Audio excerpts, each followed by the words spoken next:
Hold up, before you get to watching this video, let me talk to you for a second. Hit that bell down below and subscribe to the Fitz Take Podcast YouTube channel so you'll know when every episode is dropping or if something has been posted on this page. Also, be sure to follow me and Elijah on our social media platforms. They will be linked down in the description.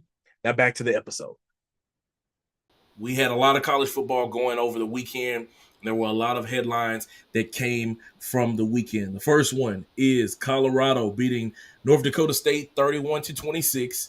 And in that victory, wide receiver slash DB slash athlete Travis Hunter finished the game with 7 receptions for 132 yards and 3 touchdowns. He only allowed 3 catches for 18 yards on defense. He had 55 snaps, or I think it might have been 43 or 55. I've been seeing some different numbers there, but 40 to 50 snaps on offense, 69 snaps on defense. And I saw RG3 get on Twitter, and he said that he believes that Travis Hunter can play on both sides of the ball full time in the NFL. So that is the question. Elijah, do you believe that Travis Hunter can be a full-time starter playing offense and defense once he gets to the NFL? Absolutely not. That's a different ball game, bro. That's a different ball game. I mean, for him to go to, him to do that at the college level is impressive. But we've seen guys do that with, the Charles Woodsons of the world. He could be a punt returner and a DB and things of that nature. But no, he can't do both sides. And I'm be honest with you because you got to center your attention one day. One day you got to center your attention. You can't be offense one day and defense one day because it's going to mess you up mentally. And football to me is 80% mental, 20% physical.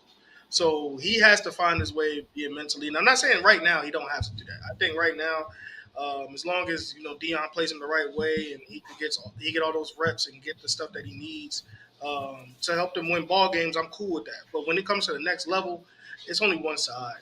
It's only one side, man, and you can't do both. But I would say, for me, he's extremely talented, and I think Travis. I'm gonna take this. I'm gonna say this. I'm gonna go on a limb and say this. Travis Hunter is going to be the reason of what Colorado can be, or what they won't be. No disrespect to Shador, no disrespect to any of those guys on that football team, but I think that it's Travis Hunter will be the guy what they can do because he makes plays on both sides of the football. Shador can actually put it anywhere, and he has a catch radius as a receiver, which is impressive. And on the defensive side of the ball, he could lock somebody down and still have that ball hawking ability on defense. So I enjoy that about him.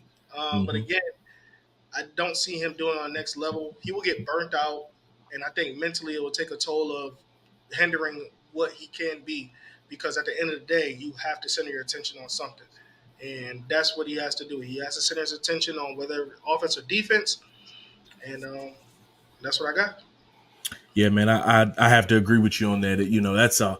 That's a hard ask for someone that on the collegiate level, this is a week after playing North Dakota State, who is a very good, FCS team.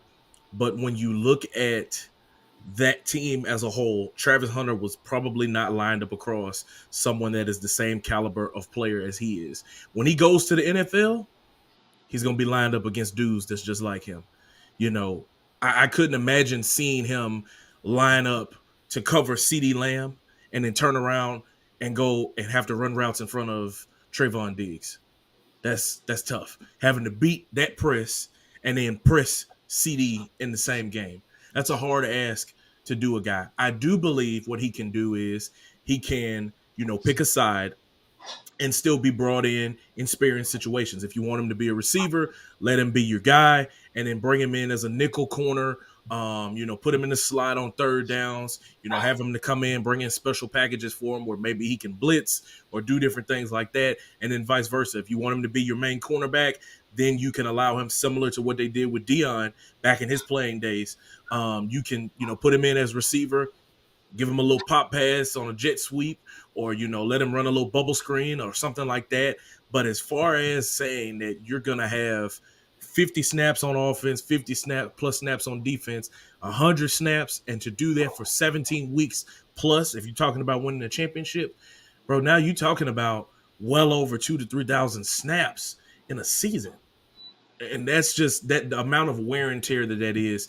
The game of football is not a contact sport; it is a collision sport because every single play you basically get into a car wreck. Every single play, there's an opportunity for you to get your head knocked off, for somebody to run you over, for somebody to knock you on your butt. There are multiple opportunities for that to happen into a game. And so to say that you can now, I'm not saying that he's not a high class athlete. He is. There are a lot of high class athletes, but at the end of the day, you got to pick and choose where you're going to be at, and that's why I believe Travis Hunter will not be a full-time two-way player. I think that he can do it in terms of coming in sparingly. He can come in and give you something on offense. He can give you something on defense. He can make plays. There's no doubt that he's a playmaker. We're not doubting that. It's the fatigue. It's the amount of wear and tear on his body. NCAA, the new game, you got the wear and tear, and your arm yellow, your chest red. That boy whole body, his forehead gonna be red. Come on, man. I'm gonna wear that boy out, and then you also think about the fact that because he's such a good player, he's probably gonna be on a bad team. So if you put him on a bad team and you're asking him to do both, you're asking him to be the savior, the chances of him getting hurt are even higher. And then if he gets hurt, now there's a possibility that he could not be the same player. And if his production goes down, his value goes down, and now all of a sudden people are calling him a bust. But all it will have been is overusing a player that is a special talent that you can't just be out here going all willy-nilly and saying, go out here for 50 snaps, go over here for 40 snaps. Like, nah, you almost gonna have to game plan there. Like, all right, if we give Travis 15 snaps on offense, then we'll let him do the rest on defense. Or if we do vice versa, you got a game plan around that. Where can we put Travis in where he can be best and make the most plays when we put him in? So I don't know. He could definitely prove both of us wrong. It has been yet to be a guy to ever do it. I don't know. I mean, in this new day and age, anything is possible. But the way the game of football is, man, athletes are getting stronger and faster every single year. The 40-time record is somebody is breaking it every single year. These linemen are getting bigger and faster equally together every single year. So I'm going to find it very hard to believe that Travis Hunter is going to be able to do that on both sides of the ball. We shall see. Um, Staying in the But I college got a football question. world, what you got? I got a question. Where is he? And on the next level, where do you see him? Offensively or defensively on the next level? It's kind of a toss up, man. It almost changes on a week to week basis. 7 catches, 132 yards, 3 touchdowns. That's the number one receiver. That's a guy. That's your dude. But then also, he had just 18 yards allowed and only 3 catches. That's a shutdown corner.